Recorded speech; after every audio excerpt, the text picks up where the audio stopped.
राजू, जो सिर्फ 5 साल का था, अपने खिलौनों के साथ पूरा दिन खेलते खेलते थक गया था। शाम को वह अपनी दादी के पास गया। दादी ने उसे एक सुंदर तकिया दिया और मुस्कुराते हुए कहा, यह कोई साधारण तकिया नहीं है। जब भी तुम्हें बड़े सपने देखने की जरूरत हो, इस पर सिर रखना। ये तुम्हें सपनों की जादुई दुनिया में ले जाएगा। राजू को यह मजाक लगा, लेकिन उसने तकिए पर सिर रखा और आंखें बंद कर लीं। जैसे ही वह सोया, तकिया चमकने लगा। एक सुनहरी रोशनी पूरे कमरे में फैल गई और राजू को ऐसा महसूस हुआ जैसे वह कहीं गिर रहा हो।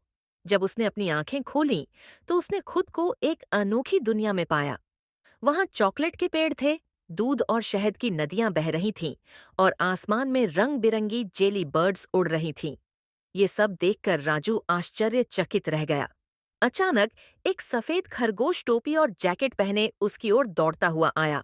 खरगोश ने कहा, राजू, हम तुम्हारा इंतजार कर रहे थे। तुम इस दुनिया के हीरो हो। हैरान होकर राजू ने पूछा, मैं? लेकिन क्यों? खरगोश ने गंभीर स्वर में जवाब दिया, इस जादुई दुनिया को एक दुष्ट ड्रैगन ने कैद कर लिया है। वह सब कुछ अपनी आग से जला देना चाहता है, लेकिन तुम्हारे पास इस जादुई तकिए की शक्ति है जो उसे रोक सकती है। राजू और खरगोश ने एक टीम बनाई और ड्रैगन को ढूंढने के लिए लंबी यात्रा शुरू की। रास्ते में वे कई अनोखे दोस्तों से मिले। सबसे पहले वे एक गाना गाने वाले पेड़ से मिले, जो अपनी शाखाओं से ताली बजाकर सबको हंसा रहा था। फिर उन्होंने एक भालू को देखा, जो एक बड़े चिप्स के पैकेट में बैठकर मजे से चिप्स खा रहा था। भालू ने राजू को देखकर कहा, मैं तुम्हारी मदद करूंगा, लेकिन मुझे भी इस रोमांचक यात्रा पर ले चलो। आगे बढ़ते हुए उन्होंने एक जादुई तितली देखी। हर बार जब वह अपने पंख फड़फड़ाती, तो एक चमकदार रोशनी पैदा होती। तितली ने कहा, मैं तुम्हें सही रास्ता दिखाऊंगी, बस मेरा पीछा करो। जैसे ही वे आगे बढ़े, ड्रैगन ने छोटे छोटे गुब्बारे जैसे मिनी मॉन्स्टर्स भेजे, जो उन्हें डराने की कोशिश कर रहे थे। ये शरारती जीव सब कुछ तोड़ने की कोशिश कर रहे थे, लेकिन राजू ने अपना तकिया हवा में घुमाया। तकिए से तेज रोशनी निकली, जिसने उन सभी मॉन्स्टर्स को गुब्बारों की तरह फोड़ दिया। यात्रा आसान नहीं थी। एक बार जब वे शहद की नदी पार कर रहे थे, तब अचानक एक शहद का तूफान आया, जिससे नदी पार करना मुश्किल हो गया। लेकिन तितली ने अपनी रोशनी से रास्ता दिखाया और सबने मिलकर नदी पार कर ली। आखिरकार वे ड्रैगन की गुफा तक पहुंचे।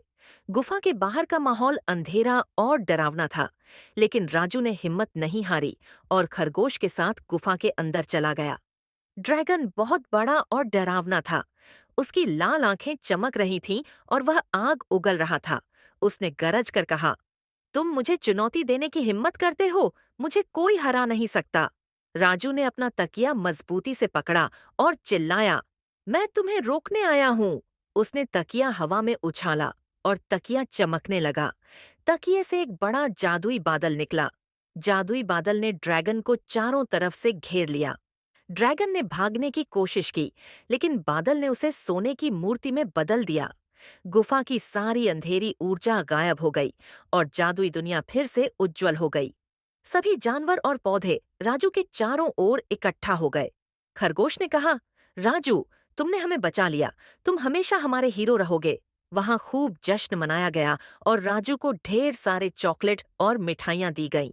अचानक राजू को अपनी दादी की आवाज सुनाई दी। उसने आंखें खोलीं और खुद को अपने बिस्तर पर पाया। मुस्कुराते हुए उसने अपने तकिए को गले लगाया और सोचा, यह सच में एक जादुई तकिया है।